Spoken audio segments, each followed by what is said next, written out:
అండి, welcome back to our channel shakes world. ఈరోజు ఒక మంచి హెల్తీ రెసిపీతో మీ ముందుకు వచ్చేసాను.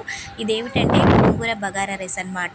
ఇప్పట్లో పిల్లలకి చాలా మందికి పీసీఓడి ప్రాబ్లమ్స్ ఉన్నాయి కదా, ఇలాంటి వాళ్ళకి ఈ గోంగూర తినడం వల్ల మంచి హెల్ప్ అయితే అవుతుంది. ఇక ఇంగ్రీడియంట్స్ని ఒకసారి అయితే చూసేద్దాం.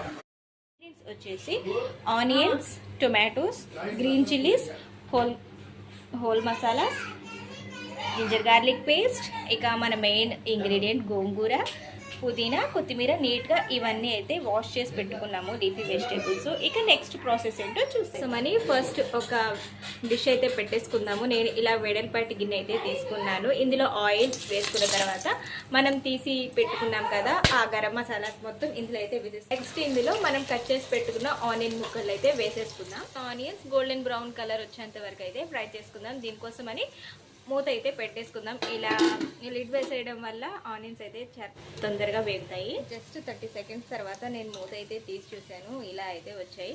మనం అలాగే పెట్టేస్తే మళ్ళీ మాడిపోయే ఛాన్స్ కూడా ఉంటుంది, అందుకని మధ్య మధ్యలో మనం మూత అయితే తీసి చూసుకోవడం బెటర్. ఆల్మోస్ట్ ఫ్రై అయిపోయాయి. ఇప్పుడు నెక్స్ట్ ఇందులో అల్లం వెల్లుల్లి పేస్ట్ అయితే వేసేసుకున్నాను. స్పూన్స్ ఆఫ్ అల్లం వెల్లుల్లి పేస్ట్ అయితే యాడ్ చేస్తున్నాను. నేను వచ్చేసి ఇక్కడ 3.5 కేజీల బగారా రైస్ అయితే ప్రిపేర్ చేస్తున్నాను, అందుకనే నేను 2 టేబుల్ స్పూన్స్ వెల్లుల్లి పేస్ట్ వేసిన తర్వాత మొత్తంగా ఒకసారి కలుపుకొని ఇలా మంటనైతే లో ఫ్లేమ్లో పెట్టుకొని కాసేపు అల్లం వెల్లుల్లి పేస్ట్ మగ్గేంత వరకు వెయిట్ చేద్దాం. అల్లం వెల్లుల్లి వేసిన తర్వాత చక్కగా మగ్గిపోయింది. ఇప్పుడు నెక్స్ట్ ఇందులో గ్రీన్ చిల్లీస్ అండ్ కట్ చేసుకున్న టొమాటోస్ కూడా వేసేసుకుందాం. ఇవి కూడా వేసిన తర్వాత చక్కగా ఒకసారి అయితే కలుపుకుందాం. అండ్ నెక్స్ట్ ఇందులో వచ్చేసి మనం వాష్ చేసి పెట్టుకున్నాం కదా కొత్తిమీర, పుదీనా, ఇది కూడా యాడ్ చేసుకుందాం. ఇవి కూడా మొత్తంగా ఒకసారి కలిపేంత వరకు నీట్గా ఇలా కలిపేసుకుందాం. క్లోజ్ చేసి 1 మినిట్ అయితే వెయిట్ చేద్దాం. ఇదిగోండి, ఇక మూత అయితే తీసాము. మనం వేసిన ఇంగ్రీడియంట్స్ కూడా చక్కగా మగ్గిపోయాయి. ఇప్పుడు ఒకసారి మొత్తంగా కలుపుకుందాం. ఇప్పుడు మనం వేసిన ఇంగ్రీడియంట్స్ మొత్తం బాగా మగ్గిపోయాయి. ఇందులో మెయిన్ ఇంగ్రీడియంట్ మనం బాగా వాష్ చేసుకున్న గోంగూరని కూడా యాడ్ చేసేసుకుందాం. గోంగూరని మనం పేస్ట్ లాగా చేసి వేసుకున్నా కూడా చాలా బాగుంటుంది. కొంతమంది పిల్లలు ఆకులుగా ఉంటే ఇష్టపడరు కదా, అలాంటి వాళ్ళ కోసం పేస్ట్ లాగా చేసి వేసుకుంటే చక్కగా మొత్తం రైస్లో కలిసిపోతుంది, కాబట్టి అసలు పక్కకు తీసే ప్రసక్తే ఉండదు. ఇక నేనైతే ఇక్కడ నార్మల్గానే వేసేస్తున్నాను, అంటే మా ఇంట్లో అందరు గోంగూర బాగానే తింటారని. ఇక తర్వాత ఇందులోనే కొంచెం హల్దీ కూడా వేసి బాగా కలిపేసుకున్నాం. మూత పెట్టేసుకొని 1 మినిట్ అయితే వెయిట్ చేద్దాం. గ్యాప్లోనే మా మరదలు అయితే రైస్ క్లీన్ చేస్తుంది. రైస్ 1-2-3 సార్లు వాష్ చేసుకొని పక్కన పెట్టేసుకుందాం. ఈ రైస్ వాష్ చేసే వాటర్లో కూడా మంచి మెడికల్ బెనిఫిట్స్ అయితే ఉంటాయండి. ఏంటంటే మనం ఇలా కడిగిన ఈ నీళ్ళు వచ్చేసి మనం స్టోర్ చేసుకుంటే టీనేజర్స్ కానివ్వండి, మామూలుగా ఉమెన్స్ ఎవరైనా కానివ్వండి, వైట్ డిశ్చార్జ్తో ఎక్కువ ప్రాబ్లం ఫేస్ చేసే వాళ్ళకి మనం ఫస్ట్ సార్ కాకుండా సెకండ్ టైం కడిగిన నీళ్ళు అయితే ఉంటాయి కదా, సెకండ్ టైం వాష్ చేసిన వాటర్ని కొంచెం వడగొట్టుకొని, అదే టీ జల్లెడు ఉంటుంది చూడండి, దాంతో వడగొట్టుకొని ఒక డే బై డే తాగితే వైట్ డిశ్చార్జ్ అనేది చాలా వరకు తగ్గుతుందండి ఆడపిల్లలకి. ప్లస్ స్మెల్ కూడా రాదు. ఇంకోటి ఇదే వాటర్ని మనము హెడ్ బాత్ చేసే ఒక 1 అవర్ ముందు మంచిగా అప్లై చేసుకొని హెడ్ బాత్ చేసినా కూడా వైట్ హెయిర్ కానీ డాండ్రఫ్ కానీ అలాంటివి ఉండవు. ప్లస్ మా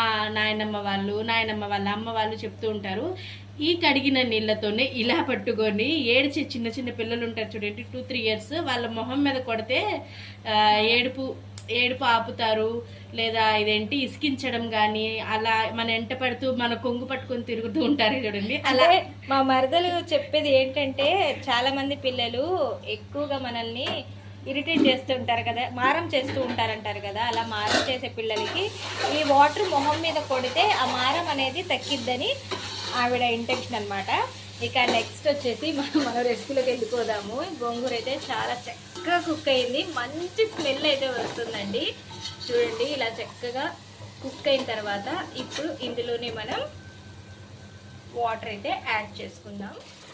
ఇక వాటర్ అయితే యాడ్ చేసేస్తున్నాము. మేము తీసుకున్న కొలతలతో 1:1.5 ఎప్పుడు చెప్తూనే ఉంటాను కదా, అదే రేషియోతో అయితే వాటర్ యాడ్ చేసేసుకుంటున్నాము.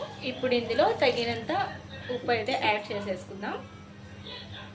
ఇక ఈ ఉప్పుది కూడా ఒక టిప్ అయితే చెప్తాను. మనం ఎన్ని కేజెస్ రైస్ వండితే అన్ని కేజెస్కి ఉప్పు మెజర్మెంట్ ఎలా ఉంటుందంటే, ఒక కేజీ రైస్కి మన చేత్తో ఒక గుప్పెడంత అనమాట. అలా మన ఎన్ని కేజీస్ రైస్ వేసుకుంటే అన్ని గుప్పెళ్ళు అయితే యాడ్ చేసుకోవాలి. ఇది ఒక గుడ్డి టిప్ అనమాట, మీరు కూడా ఫాలో అవ్వండి తెలియని వాళ్ళు. ఇక మూత పెట్టేసుకొని మనం ఎసురు వచ్చేంత వరకు అయితే వెయిట్ చేసేద్దాం. అయితే వచ్చేసింది, ఇదిగోండి ఎసురు అయితే బాగా కాగుతుంది. ఇప్పుడు మనం ముందుగా నానబెట్టి పెట్టుకున్నాం కదా రైస్, ఇందులో అయితే యాడ్ చేసేసుకుందాం.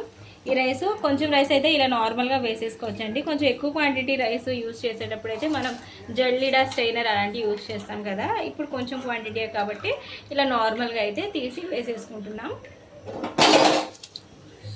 మొత్తం వేసేసుకున్న తర్వాత ఇలా మొత్తంగా ఒకసారి అయితే కలిపేసుకొని మూత పెట్టేసుకుందాం. మధ్యలో కలుపుకుంటూ ఉన్నాము. ఇలా అన్నం దగ్గర అవుతున్న టైంలో, అంటే ఆల్మోస్ట్ 70% అలా కుక్ అయిన టైంలో మనం ఇందులో గరం మసాలా అయితే యాడ్ చేసుకుందాం. గరం మసాలా యాడ్ చేయడం వల్ల ఇలా లాస్ట్లో యాడ్ చేసినప్పుడు ఆ రైస్కి మంచి ఫ్లేవర్ అయితే వస్తుంది. ఇదిగోండి గరం మసాలా అయితే ఇలా యాడ్ చేసుకుందాం. ఇప్పుడు గరం మసాలా యాడ్ చేసిన తర్వాత ఇందులోనే కొంచెం ఘీ అయితే వేసుకుందాం. ఘీ వేయడం వల్ల రైస్ చాలా కమ్మగా ఉంటుంది. ఆల్రెడీ గోంగూర బగారా రైస్ అయితే సూపర్ స్మెల్ వస్తుంది. చక్కగా తినేటప్పుడు ఎలా ఉంటుందో తెలియదు కానీ స్మెల్ అయితే అదిరిపోతుంది. ఇక మొత్తంగా ఒకసారి కలిపేసుకున్న తర్వాత దీన్ని మనం ఉమ్మగిల్లడానికి అయితే పెట్టేసుకుందాం. ఏంటంటే ఇలా మనం అన్నం ఉమ్మగిల్లడానికి పెట్టేటప్పుడు ఒక తవా అయితే పెట్టి తర్వాత దాని మీద రైస్ పెసలు పెడితే అన్నం అస్సలు అడగంటకుండా చక్కగా ఈవెన్గా అయితే ఉమ్మగిలుతుంది. దీని మీద కొంచెం వెయిట్ కూడా పెట్టేసుకుందాం. ఒక 5 to 10 minutes అయితే వెయిట్ చేద్దాం. మనం గోంగూర బగారా రైస్ అయితే రెడీ అయిపోతుంది. మా మదర్ చూడండి వెయిట్ కోసం ఎన్ని తిప్పలు పడుతుందో. మినిట్స్ అయితే అయ్యింది. మన రైస్ అయితే ఎలా చూడండి, ఎంత చక్కగా పర్ఫెక్ట్గా రైస్ అయితే కుక్ అయిందో చూస్తుంటేనే ఎప్పుడెప్పుడు తినేయాలా అనిపిస్తుంది. అంత చక్కగా ఇక మాకు డిన్నర్ టైం కూడా అయిపోయింది. ఇక మా మదర్ డిష్ అవుట్ చేస్తూ ప్లేటింగ్ అయితే ఇలా సర్వ్ చేసింది.